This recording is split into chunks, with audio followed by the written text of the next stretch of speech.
أيوة، إحنا الستات المصرية الشقيانة اللي من ساعة ما بتقوم من النوم ما بتقعدش تاني غير لما بتيجي تنام بالليل. طول النهار ترويق ومسيح وكنيس، من تحضير فطار لغدا لعشاء، نفضل نون طول اليوم كده هو شكل النحلة في الشقة. كل ما بنخلص حاجة تطلع لنا حاجة جديدة عايزة تتعمل، الشغل ما بيخلص، المواعين ما بتخلص، الغسيل ما بيخلص، الترويق ما بيخلص. ده غير بقى الولاد والتمارين بتاعت الولاد. فاحنا ممنوع ان احنا نستريح اصلا طول اليوم، حتى لما بيجي ميعاد النوم اللي هو المفروض ميعاد الراحة بنلاقي الولاد بيخترعوا لنا حاجة كده من الهوا: ماما انا عايزة اشرب، ماما انا عايزة اكل، ماما انا عايزة اشرب لبن. كلنا بنمر بنفس التفاصيل ديت في يومنا. بجد بجد بجد ربنا يقوي كل ام مصرية على بيتها وعلى ولادها.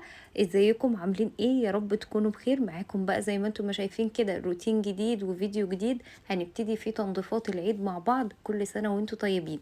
ربنا يا رب يبلغنا يوم عرفات واحنا مجبورين الخاطر كده، وربنا يفرحنا كلنا ويجعل لنا في يوم عرفات دعوات مستجابة. حطيلي لايك للفيديو دوت وتابعيني واكتبي لي تعليق كده حلو من قلبك، ولو اول مرة بتشوفي قناتي اشتركي فيها عشان كل ما اعمل فيديو جديد يوصلك اشعار بيه. واول حاجة هنبتدي بيها الفيديو بتاعنا هنحضر فطار، ما احنا لازم نفطر كويس ولازم نروق على نفسنا. احنا ستات شقيانة طول اليوم، ممنوع ان احنا نستريح. فلازم كده تخصصي وقت لنفسك، تحاولي انت تفرحي نفسك وتبسطي نفسك بنفسك. عملت بقى كده سندوتش جبنة رومي وكوباية برتقان، حاجة كده ترطب على قلوبنا في الجو ده. وجبت الولاد بقى قلت لهم تعالوا لي هنا بقى، هو انتوا توسخوا وانا انضف لوحدي؟ انتوا لازم تساعدوني، ولازم كلنا نخلي ولادنا يساعدونا. اولا هما في اجازة وعندهم طاقة زايدة، فاحنا نحاول بقى ايه، نوجه الطاقة دي ان هم يمسكوا مكان ينظفوه. خليهم يلموا سجاد، خليهم يكنسوا بالمكنسة، يلمعوا كده بالموب بتاعت المسح. اي حاجة هتلاقيهم صدقوني هيحبوا الموضوع جدا. المهم هم طبعا بيحبوا يلموا معايا السجاد، لموا السجاد معايا ولموا اللعب. وعايزه اقول لكم بقى ان انا كنت بروق، كنا ايه، ساعه المغربيه يعني قبل المغرب بشويه، فطبعا كنت بقول الاذكار، حبيت افكركم بيها. الاذكار من الحاجات الضروريه جدا في يومنا. اذكار الصباح والمساء كفايه ان هي بتحمينا من اي حسد او اي عين، هي طبعا بتحصن البيت كله. فلازم تواظبي على الاذكار بتاعت الصبح وبتاعت بالليل، وسلي نفسك كده ايه وانتي شغاله. المهم بقى عندنا كده روتين عميق هنبتدي بيه تنظيفات العيد. زي ما انتم ما شايفين هنمسك الاوضه كده نشقلبها، مش هنسيب حاجه مش هننضفها. زي ما انتم ما شايفين الحز دوت اللي هو الحرف بتاع باب البلكونه من فوق، شفتوا كميه التراب اللي موجوده عليه؟ كميه رهيبه. وانا بفك الستاره كده بتاعت البلكونه بصيت لقيت التراب، فقلت لا طبعا انا لازم المع بقى كل حاجه، والحيطان اي حاجه موجوده في الاوضه هتتلمع. دي تنظيفه عميقه وتنظيفه العيد، يعني ما فيهاش كروته ولا فيها شغل اي كلام.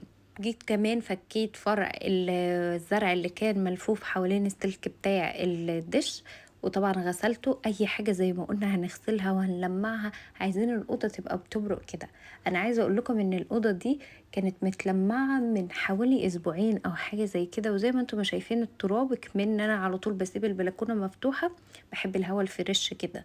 فطبعا الاوضه بتتطرب بسرعه كده. قلت ايه وانا بنظف احط الستاير بتاعه الاوضه تتغسل، وكمان كنت فاكه الكفر اللي هو بتاع الركنه يتغسل، فقلت ايه ياخدوا دوره كده في الغساله لحد ما انا بمسح الاوضه وانضفها تكون الغساله خلصت. المهم ان انا عايزه الحق انشر الغسيل والدنيا لسه نور، بغسل الستاير في الغساله عادي خالص، مش بجرالها اي حاجه، لان الغساله فيها برنامج خاص بالمنسوجات بالستاير بالجينز كل حاجه وليها البرنامج بتاعها. فطبعا انتي اوعي تحطي الستاير في الغساله لو الغسالة بتاعتك ما فيهاش البرامج اللي خاص بالستار، لانها هتبوظ منك.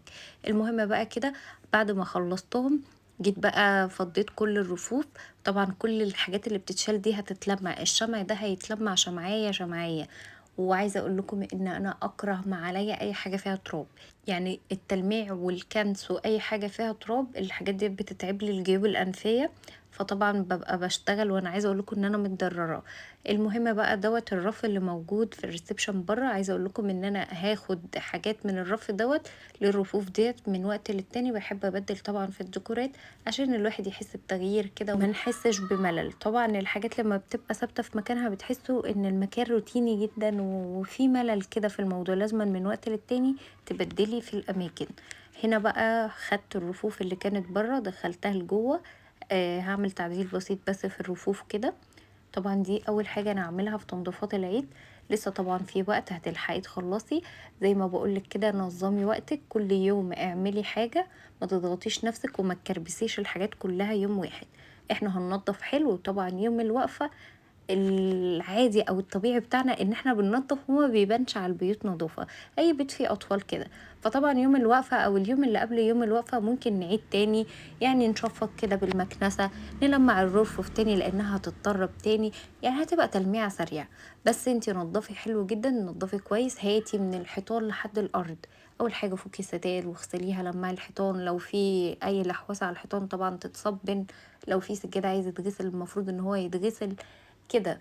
المراوح، النجف، اي حاجة موجودة قدامك لمعيها، بحيث ان احنا قبل يوم الوقفة تبقى التلميعة خفيفة. ده شكل الرفوف النهائي.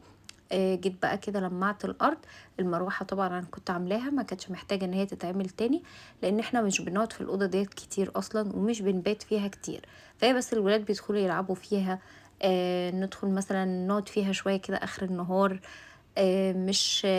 مش قعدتنا الدايمة يعني في المكان دوت، فتلاقوا المروحة بتاعتها نظيفة مش لما تراب. المهم هلمع بقى الارضيات كويس جدا. وعايزه اقولك لو وصلتي لحد هنا وما حطيتيش لايك، افكرك باللايك. يا رب يا رب يحقق لكم كل اللي بتتمنوا بيه، كل اللي يحطوا لي لايك اي حاجه بتتمنيها تتحقق لك. لو عايزه تتجوزي تتجوزي، عايزه تجيبي بيبي هتجيبي بيبي. ربنا يا رب يرزق كل مشتاق. نسيت اقول لكم انا استخدمت ايه وانا بمسح. طبعا انا المنظفات بتاعتي كلها خلصانه، فانا كنت بحب امسح باللي هو الكلور اللي هو 5 في 1، المهم هو خلصان. فطبعا استخدمت الديتول اللي هو بيبقى من محل المنظفات اللي هو السايب. هنا بقى كانت الغسالة خلاص خلصت، خدت طبعا الستاير وقلت انشرها عشان تلحق تتهوى. طبعا هي خامتها خفيفة جدا، فاللي هي هتنشف، الجو حر اصلا مفيش ساعة وهتنشف، فانا مش بحب اسيبها في الشمس عشان طبعا لونها ما يغيرش، الشمس بتبقى قوية جدا. فهنشرها شوية كده، واول ما هتنشف على طول هلمهم. عايزة اقول لكم بقى ان التنظيف دوت ما خدش معايا ساعتين، وكانت الأوضة خلصانة، وكمان كنت بنظف والنور قاطع. يعني النور قطع علينا تقريبا واحنا في نص الأوضة، يعني بعد ما فكيت الستائر النور قطع، اللي هو التلميع والتلميع الأرفف كان النور تقريبا قاطع فيهم. وبكده نكون وصلنا لنهاية الفيديو بتاعنا. يا رب يكون عجبكم وتكونوا كده اتشجعتوا بيه وتحمستوا وتقوموا تخلصوا كل اللي وراكم. ما تنسوش اللايك والشير للفيديو والاشتراك في القناة لو أول مرة بتشوفوها، وانتظروني إن شاء الله في فيديو تاني جديد.